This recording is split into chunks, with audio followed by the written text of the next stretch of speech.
morning, family. Welcome to today's Lessons for Life. Today we're continuing on in our studies of Matthew, and we're up to chapter 4.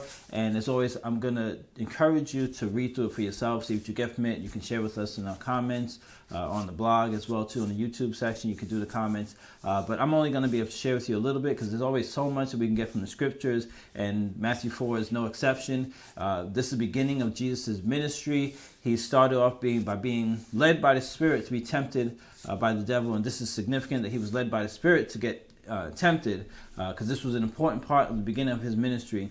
And we see the first temptation that he's tempted with is a physical temptation, because of course he's hungry after being fasting for 40 days, and he says that command these stones be made bread, and he responds by the word. He says, man shall not live by bread alone, but by every word that proceeds out of the mouth of God. So this is significant, that the word was used in the response to this temptation. So for us, it's for us to know the word, to be able to have the word ready so that we can respond with the word when we're tempted. When we face a trial, when we face a challenge, we have the word in our hearts so that we can respond to it appropriately. Now also, after this first test that he goes through, it doesn't stop there. It continues on, and this is something else that's significant for us to remember as well too. Once we pass something, it doesn't mean that, now it's going to be smooth sailing, because it wasn't for Jesus. He went through that, and he got brought to another level, another test that he had to go through. So when we pass one thing, there's going to be another test that we're going to have to face. But you know what happens?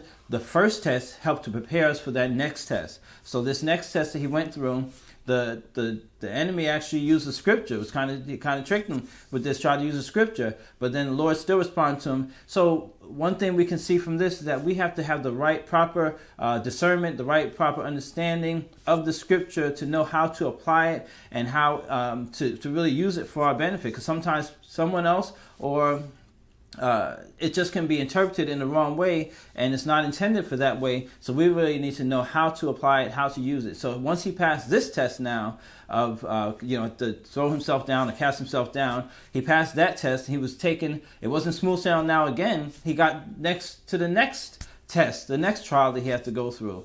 And the significant part of this, I just want to bring up, like I said, I'm only touching on little pieces. There's so much to get from it, so really read through it for yourself. And this is actually one chapter, Matthew 4, that I've read through several times, just to, studying the life of Jesus, especially if we say that we're Christians, we need to know, what did Jesus talk about? What did Jesus teach?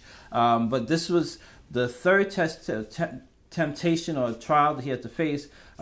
He was specific in his response. And he said, "Get thee hence, Satan." And this is something that we always have to remember as well too, that we need to be specific. And when he said that, when he said, "Get thee hence, Satan," and the enemy left him after this point, and this is the last time that we see him. So because he was specific, he said, "Get thee hence," now that was the end of it. So for us, be specific when we say something, be specific when we have a prayer, be specific about what it is that we want. So this is what I got from Matthew 4, what I want to share with you, which is really just a very small portion of what you can get as you read through it for yourself. And I want to encourage you once again to read through it for yourself. With that, create yourself a wonderfully blessed day today, and we'll talk again tomorrow.